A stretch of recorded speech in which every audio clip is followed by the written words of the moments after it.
بیا دې صاحب دا خبره کړې ده سیبا چې زمونږ اختلاف په قرآن او په حدیث باندې ختمېدي شي راځي چې ختمې کو نو بالکل یې ختمو راځي مونږ هم دا کوایو چې راځي قرآن او حدیث باندې اختلاف ختمو تاسو را سره نه منې ګوره حدیث مبارک کې راغلی دي حضرت علی رضی الله تعالی عنہ ارشاد فرمای چې په منځ کې سنت طریقه دا ده چې ښی لاس دې د ګس لاس د پاسه کې خودي شي او د نوم نه لاندې دې کې خودي شي د حضور پاک صلی الله علیه وسلم حدیث دی کنه په مانځ کې د نوم نه لاندې ته لاس ولې نه تړي دا حدیث ته ما سره ولې نه مانی په قرآن او په حدیث باندې اختلاف ختمېدي شي راځه ختم کرا سره اختلاف کړه په حدیث مبارک کې راغلی دي من کان له امام فقراءة الامام له قراءة دا چا لپاره چې امام وي نو د امام قراءت هم د ده لپاره قراءت دی د دې نه مسله محدثینو حضراتو ثابته کړې ده چې په مانځه کې یو مقتدي امام پسې ولاړ وي نو سورة الفاتحه به نه وي د امام دا قراءت د ده لپاره کافي کېږي په دې حدیث را سره اختلاف ختم که کنه راځه امام پسې قراءت ولې فرض کې فاتحه ولې فرض کې نو دلته خو ته ما سره په حدیث باندې عمل نه کې اختلاف نه ختمې اختلاف را سره ته ساتي او دعوه کې چې راځه په قرآن او په حدیث باندې اختلاف ختمو نو په قرآن او په حدیث اختلاف ختم که کنه راځه په حدیث مبارک کې دا ثابت دي سیبا چې 3 طلاق په یو مجلس کې 3 طلاق دي او صحابه په دور کې 3 طلاق واقع شوي دي په حدیث را سره اختلاف ختم که کله ولې نه ختمې په حدیث مبارک کې دا راغلی دي سیبا چې صحابه کرام په حضور پاک صلی الله علیه وسلم پسې آمین په مزه ویلې دي په اوچت اواز نه دی ویلې دا اختلاف ته ما سره ولې نه ختمېدل ته په حدیث باندې راځي اختلافات داسې ډېرې مسلې دي خو دا خبره دا وایي سره نه اوږدېږي نو په قرآن او په حدیث باندې مونږ اختلافات ختمول غواړو خو تاسو یې را سره نه ختموئ زیبا مونږ خو ستړي شو چې راشئ قرآن او حدیث طرف ته راشئ قرآن او حدیث راشئ خو قرآن او حدیث کې به د قرآن او د حدیث ترجمه او تشریح او اقوال او مطلب او وضاحت په هغه معتبر وي چې کوم د قرآن او د حدیث استادانو شاګردانو کړي وي 400 والو او پیښوریانو او پنجابیانو مطلب نوي واضحه کړي سیبا چې کوم مطلب د حضور پاک صحابه بیان کړي وي چې کوم مطلب د حضور پاک د صحابه او شاګردانو امامانو بیان کړي وي د قرآن او د حدیث په هغه مطلب اخلي د خېټې نه بزان ته د کتاب البتن نه ماته د قرآن او د حدیث تشریحات نه کې بیا دې سیب د قرآن یو آیات ویلي دي ان الذين فرقوا دینهم لست منهم هغه خلکو چې په دین کې تفریق پیدا کو زما محبوب ته دا غوي او دې دا آیت په مونږ را فټ کړي چې لکه تاسو په دین کې تفریق پیدا کو تاسو دیوبندیان یو غنور بریلیان دی وغنور پنځپیریان دی وغنور دا دی وغنور هغه دی نو د قرآن دا آیت یاد وساته دا د هغه خلکو په باره کې دی څوک چې دین یهودیت طرف ته راکاږي هغوی وایي چې یهودیت حق دی څوک چې دین عیسیت طرف ته راکاږي چې عیسیت حق دی څوک چې دین بل مذهب او بل د اسلام نه علاوه بل دین طرف ته اوړي دلته د تفریق نه مراد د فرقو دینهم نه دغه مراد دی د قرآن د آیتونو غلط تشریحات مکوي غلط تفسیرونه مکوي دا ته چې کوم تفسیر او د آیت په چا ورفټ کې د قرآن په زرګونو تفسیرونه دی په یو تفسیر کې دا تشریح راوښایه سیبا په یو تفسیر کې دا وښایه د حضور پاک په یو حدیث کې دا وښایه چې ان الذين فرقوا دینهم نه دا جماعتونه مراد دي سیبا او دا دیوبندیات او دا بریلیان او دا فلافلادات نه مراد دي سیبا نو که داسې وي نو دا آیت خو بیا پتا باندې مرافټ کیږي تا ولې دا دین ټوټې کړی نه دي سیبا ته ځان ته غیر مقلد او ځان ته اهل الحدیث په حق وې باقي ټول جماعتونه باقي ټولې ډلې ستا په نظر کې ګمراه دي ستا په نظر کې د اسلام او د دین نه وتې خلک دي نو بیا خو د دې آیت مطابق خو تم په دین کې تفریق راوستو ته خو هم په دغه فرقو کې شامل شوي که نه بیا دې صاحب دا خبره کړې ده سیبا چې ځان ته حنفي ویل او زیات ته دیوبندي او بریلی ویل دا فرقه ده او حضور پاک فرمایي چې زما په امت کې به اویا فرقې یا 2 اویا فرقې جوړېږي یا 3 اویا او باقي ټولې به جهنم ته ځي او یو به جنت ته ځي نو دیوبندیت هم فرقه ده دا به هم جهنم لکه ستا په نظر کې ستا د تشریح مطابق دا به جهنم ته ځي نو بیا خو غیر مقلدین هم یو فرقه ده نو تو خو هم زموږ سره سیبا په جهنم او کنه ته چې زه په دې کې شامل نیم نو چې په کوم دلیل پکې ته د دې حدیث مبارک نه بهر پاغه دلیل ته نظم بهریم سیبا بیا دې صاحب د قرآن یو بل آیات ویل دي اتخذوا احبارهم ورهبانهم اربابا من دون الله هغه آیتونه راخلي چې کوم الله تعالی د مشرکانو د یهودیانو او د عیسیانو په باره کې نازل کړي هغه په مونږ رافټ کړي لکه ته به وایې چې بس دا سوچه مسلمان دي او موږ سوچه کافران یو یا سوچه یهودیان یو یا سوچه عیسیان یو یا لکه د خدای بنده د قرآن د آیتونو دومره غلط تشریحات کې او د قرآن آیتونه راخلي او د دې زمانې په یو حق پرسته مسلمان باندې ته د آیتونه ورپړ ستا مطلب سری د دینه او ته وایې چې د دې آیت نه دی دا ثابتول غواړي چې ګنې دوی د امامانو ته د خدای درجه لا حول ولا قوة الا بالله تا د کم یو عالم نه دیوبندي یا د حنفي عالم نه اورېدلی دي چې هغه امام ابو حنیفه ته د خدایتوب مرتبه ورکړې ده؟ او بیا پکې دا خبره هم کړې ده چې هغوی به هغه خلق اهل کتابو له خپلو عالمانو امامانو به له څه حلالول نو هغوی به هغه حلال ګڼل او چې څه به حرامول هغه به حرام ګڼل. نو زمونږ امامانو خو مونږ دپاره څه حلال کړي او حرام کړي نه دي. حلال او حرام خو د قرآن او د حدیثو د نصوصو نه ثابت دي. مونږ خو د خپلو امامانو چې کم تقلید کوو یا کم امامانو پسې مونږ روان یو امام اعظم ابو حنیفه رحمه، نو دا خو مونږ په فروعي او په اجتهادي مسایلو کې د دوی تقلید او اتباع کوو، نه چې په عقایدو کې، نه چې د دین په اصولي او بنیادي مسایلو کې. نو ولې د قرآن او د حدیث په نوم باندې خلکو ته دوکه ورکوي؟ الله ته به مخامخ کېږي نه، تاسو نه الله به درنه تپوس نه کوي د دې خبرې چې د قرآن آیتونه دې راغېشتل د یهودو د نصارو په باره کې هغه په یو حق پرسته مسلمانانو باندې ته ورفټ کې. افسوس صد افسوس ستاسو په دې تشریحاتو باندې. بیا زمونږ په باره کې دې صاحب دا خبره کړې ده چې مونږ ته خو بس هر څوک باطل ښکاري او ځان راته حق ښکاري او ټاپه را سره موجود ده، بس په هر چا باندې د ګمراهۍ او د کفر ټاپه. نو صاحبه دا ټاپه خو تا سره موجود ده. ما دیوبندي ته هم کافر وې، دغه د مشرکانو آیتونه را باندې را پټ کې، بریلیانو ته هم دا آیتونه ور فټ کې، پنجپیریانو باندې هم دا آیتونه ور پټ کې چې څومره جماعتونه دي صرف تا ته خپل ځان حق پرسته ښکاري او نور ټول درته په باطل باندې ښکاري. نو داسې خو بیا تم په دې آیت کې راغلی صاحبه، دا خو بیا تم په دې حدیث کې دغه ټاپه د سرې ده او صرف ځان د حق پرسته ښکاري او باقي ټوله دنیا درته په باطله باندې ښکاري. نو دا ډېره عجیبه او ناشنا نه ده صاحبه. بیا دې صاحب دا خبره کړې ده صاحبه چې دین خو مکمل شوی دی په حضور پاک باندې، او که تاسو وایئ چې دین نامکمل و 400 کاله پس بیا امام اعظم ابو حنیفه راغی او هغه دین مکمل کو. لا حول ولا قوة الا بالله. نه خو مونږ داسې ویلي دي چې دین نامکمل او 400 کاله پس بیا امام ابو حنیفه راغی او هغه دین مکمل کو. دا زمونږ دعوه نه ده او نه مونږ داسې خبره کړې ده او دا مسلمانانو ته دوکه مه ورکوه. امام اعظم ابو حنیفه 400 کاله پس نه دی راغلی صاحبه، ته خو 400 کاله پس پیدا شوي. ستا د غیر مقلدیت دا مولیان چې کوم دي دا 400 کاله پس اوس را پیدا شوي دي صاحبه چې د 4 مذهبونو نه وتې خلک دي. او زمونږ امام اعظم ابو حنیفه رحمت الله علیه هغه سړی دی چې دی په 80 هجري کې پیدا شوي دي، یو روایت مطابق په 70 هجري کې پیدا شوي دي، د یو روایت مطابق په 60 هجري کې پیدا شوي دي، 150 هجري کې وفات شوي دي. او یادو ساته د صحابو زمانہ د 110 هجري پورې ده. نو که د امام صاحب پیدایش په 60 هجري کې شي نو 50 کال د صحابو په زمانه کې تیر کړي دي. که د امام صاحب پیدایش په 70 هجري کې شي نو 40 کال د صحابو په زمانه کې تیر کړي دي. او که د امام صاحب پیدایش په 80 هجري کې شي نو بیا هم 13 کال عمر د صحابو په زمانه کې تیر کړي دي او د صحابو شاګردي ورته حاصله ده. امام اعظم ابو حنیفه خو هغه سړی دی چې هغه د صحابو شاګرد دی، د حضور پاک شاګردان صحابه دي، د صحابو شاګرد امام اعظم ابو حنیفه دی. هغوی صحابه لیدلي دي، د صحابو په زمانه کې پیدا شوي سړی دي او د صحابو شاګرد پاتې شوي دي، 400 کاله پس نه دی راغلی. نو حضور پاک چې کوم دین صحابو ته ورښودلی و امام اعظم ابو حنیفه اق دین د صحابو نه زده کړی دی او اق دین یې بیا امت ته کتابي شکل کې لیکلی دی او ښودلی دی. او بیا دی صاحب دا خبره کړې ده صاحبه چې بس ځان ته خو به صرف مسلمان ویل پکار دي او بس ځان ته به صرف مسلمان وایو او دیوبندیت او حنفیت او پلانکی او ډنګري دا خو دا نسبتونه صحیح نه دي صاحبه. نو دا خو ډېره عجیبه خبره ده صاحبه چې یو څوک تا ته وایي که نه چې ته څوک یې، ته به ورته چې زه مسلمان یم. دا به ته چاته وایې؟ یو مسلمان ته به ته وایې چې زه مسلمان یم؟ دا ځان ته د اسلام نسبت کول خو د کفر په مقابله کې دي. کافر دنه تپوسو کی، یهودی دنه تپوسو کی، عیسائی دنه تپوسو کی، مشرک او هندو او سکھ دنه تپوسو کی چې تاسو کې نو زبوته چې زه مسلمان یم. چې مسلمان تا نه تپوسو کی چې تاسو کې نو ته بوته چې زه مسلمان یم. خو چې اب تا ته چې ما تم پد چې ته مسلمان خو کم یو مسلمان په اسلام کې دن بیا د الله تعالی د حکمونو او د الله تعالی د قرآن او د الله د پیغمبر د احادیثو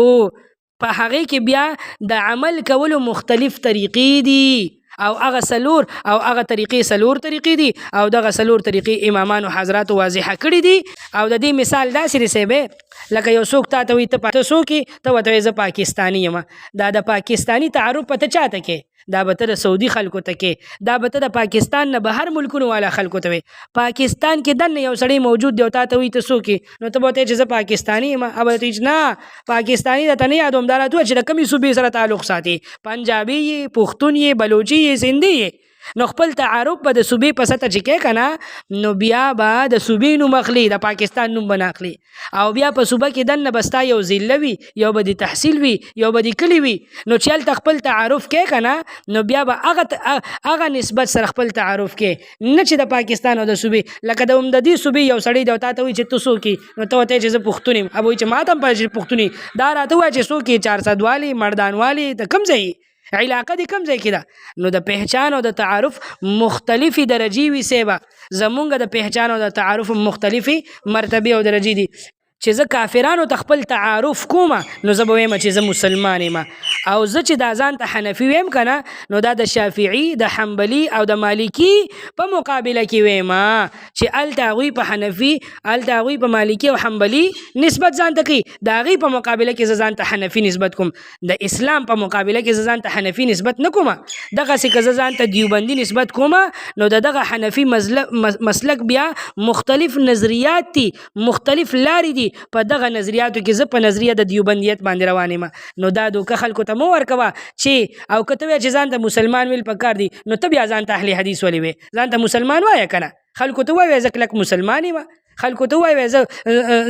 زه په اسلام باندې کلک ولاړ یم سیبه بیا خو هلته ته ځان ته اهل حدیث وې یا ځان ته غیر مقلد وې یا ځان ته د بل نوم نسبت کې نو دغه نسبتونه خو بیا ته هم ځان ته کړي دي سیبه بیا دې صاحب دا خبره کړې ده سیبه چې کسوټي د الله کلام او د الله د رسول حدیث بالکل تابعدار په سر سترګو باندې د الله کلام او د الله د پیغمبر احادیث دا کسوټي ده بالکل کومه مسله چې داسې وي چې هغه د قرآن او د حدیث موافق وي مونږ هم منو او چې د قرآن او د حدیث مخالف وي مونږ هم نه منو ته مونږ ته زمونږ یو مسله راوښایه چې د قرآن او د حدیث خلاف وي مونږ سره پې د قرآن آیت نه وي او د پیغمبر حدیث نه وي بس مونږ به ترې شاته شو او مونږ به تا ته ستا ډېرې مسلې داسې وښایو چې هغه د قرآن او د حدیث خلاف نه دي بیا به یې راسره منې بیا په دې اخیره کې دوی د قرآن یو بل آیات ویلی دی هغه هم په مونږ را فټ کړی دی دومره عجیبه خلک دي وي انا وجدنا علیه آباءنا مشرکین مکه به دا خبره کوله چې مونږ پلار نیکه په دې دین باندې موندي دي نو ځکه مونږ پلار نیکه پسې روان یو نو د دې نه ته څه ثابتول غواړې چې لکه مونږ خپل پلار نیکه زمونږ اکابر حضرات چې مونږ هغوی پسې روان یو نو مونږ د مکې د مشرکانو په شانتي شو لا حول ولا قوة الا بالله د قرآن آیتونه راغیستل او بیا د هغې دومره غلط تشریحات کول او 1400 کالونه چې یو مذهب یو مسلک یو فقه او یو طریقې کار د تمامو عباداتو د امت په اجماع سره را روان دي ستا په نظر کې دا ټول لکه مشرکان دي او یو ته حق پرسته مسلمانی نو بس خو نه مې بل سره راغلي دي خو نه وې مزه یادو ساته دا مثالونه په مونږ مه رافټ کوه دا مثالونه په کافرانو ورفټ که زمونږ اکابر حضرات چې دا حق پرسته دینداره مجتهدین او د الله د دین موافق روان خلکو او مونږ هم په هغې خلکو پسې روان یو که د چا پلار نیکه په حق لار باندې روان وي که نه نو پلار نیکه پسې بیا تلل دا صحیح لاره ده د حضرت یوسف علیه السلام قول وره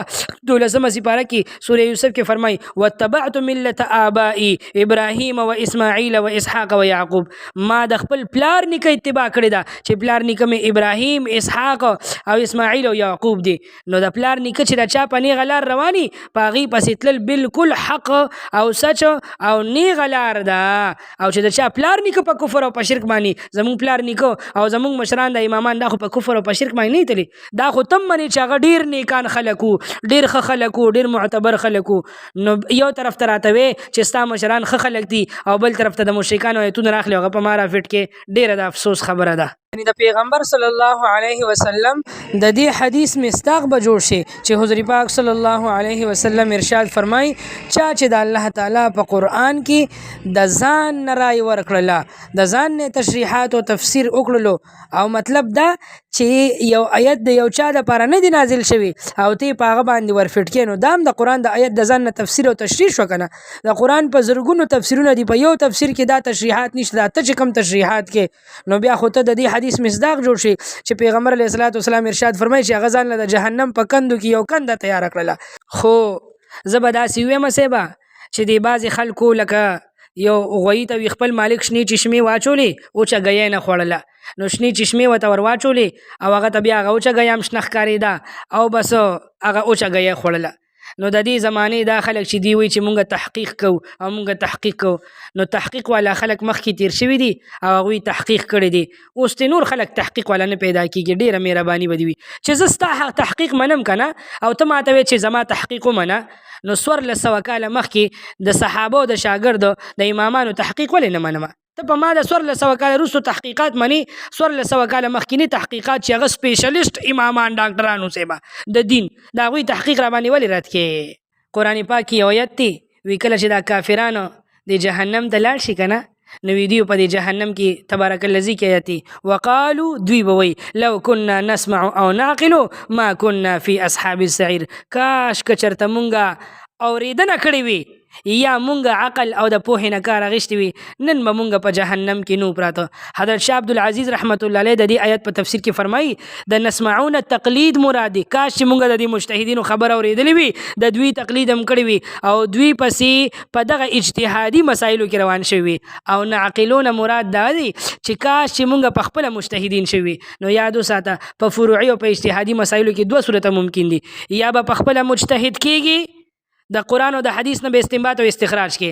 او یا به د مجتهدینو تقلید کې د دې نه ما سوا بله لار نشته دي. نو که څوک په دې زمانه کې داسې وي چې هغه وایي چې زه مجتهد کېږم نو بس دعوه دي وکړي چې زه مجتهد یم،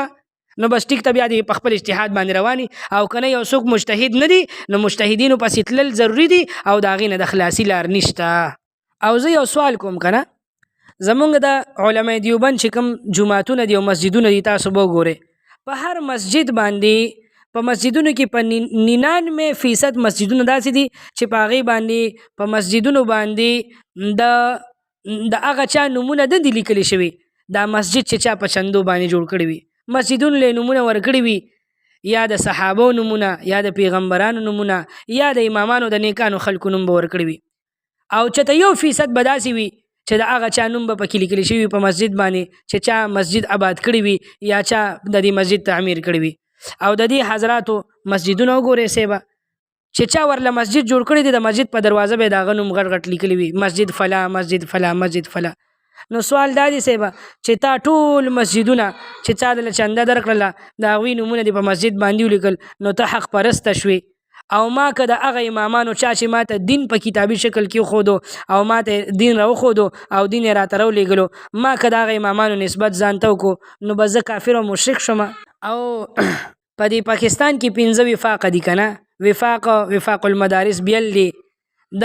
اشاعت والا وفاق بیل دی، د بریلیانو وفاق بیل دی، د غیر مقلدینو وفاق بیل دی، د شیعګانو وفاق بیل دی. نو د اختلافات ختم کې راځي بس په یو وفاق باندې اتفاق وکړئ که نه. دلته ولې تاسو 5 ټوکړې شوي یې؟ دلته ولې تاسو د دې نور وفاق والا ځان ته نه رابلې؟ بله یو خبر به ته وکړم، ته وایې چې زه اختلافات ختموم که نه، نو ته چې په دې خپل مسجد کې او په دې خپله مدرسه کې جلسه کې او پروګرام کې نو یو 2 پکې شیعګان راغواړه، یو 2 پکې حنفیان راغواړه، یو 2 پکې دیوبندیان راغواړه، یو 2 پکې بریلیان راغواړه، یو 2 پکې اشاعتیان راغواړه. اختلافات ختم که نه؟ ته په خپلو جلسو کې او په خپلو پروګرامونو کې صرف د غیر مقلدیت پرچار ولې کې؟ دا اختلاف ولې نه ختمې؟ ولې دا ټول امت نه راجمع کې ځان ته؟ دا نمونه صرف د نسبت لپاره دي. که ته وایې چې صرف امت یو امت نو یاد وساته امت یو نه دی. د حضور پاک صلی الله علیه وسلم امت په 2 قسمه دي. یو هغه امت دی چې هغوی حضور پاک منلی دی، یو هغه امت دی چې هغوی حضور پاک نه دی منلی. چا چې حضور پاک نه دی منلی نو هغوی ته ویل کېږي امت دعوت، چا چې حضور پاک منلی دی هغوی ته ویل کېږي امت اجابت. که ته وایې چې راځئ چې بس ټول یو امت شو نو یو امت خو نه شي کېدی صاحبه. که ته چاله دعوت ورکړې چې راځئ یو امت کېږو نو سوال کوونکي به تا نه سوال کوي چې کم یو امت جوړېږي؟ امت اجابت والا جوړېږي که امت دعوت والا جوړېږي؟ کوم امت را باندې مني؟ امت اجابت والا جوړ شم که امت دعوت والا جوړ شم؟ نو دلته خو بیا هم ته 2 ډلې شوې صاحبه. بیا په دغه امت اجابت کې به هم لاندې راځي او مختلف نسبتونه به قایمېږي. نو دا نمونه دا صرف د نسبت لپاره دي، نه چې د حدیث په مقابله کې او نه چې د قرآن په مقابله کې. بله یو خبره صاحبه پکې رانهیره شوه، دې صاحب دا خبره وکړه وی چې بخاري شریف کې یو حدیث راغلی نو که ساری او که ماښامي چې ما ته پته ولګي نو په سر سترګو به منو. نو زه تا نه سوال کوم که نه چې بخاري شریف کې کوم حدیث راغلی دا په سر سترګو مني؟ قرآن کې داسې یو آیت شته چې قرآن کې راغلی وي چې دا بخاري ومنه او دا بخاري حدیث چې کوم دي دا صحیح دي؟ د پیغمبر صلی الله علیه وسلم په حدیثو کې داسې یو حدیث ته چې بخاری کې کوم حدیث راغلی وي کزار او کوم مقام دا به مني ته بخاری ولې مني بخاری شریف منل قرآن کې راغلی دی که حدیث کې راغلی دی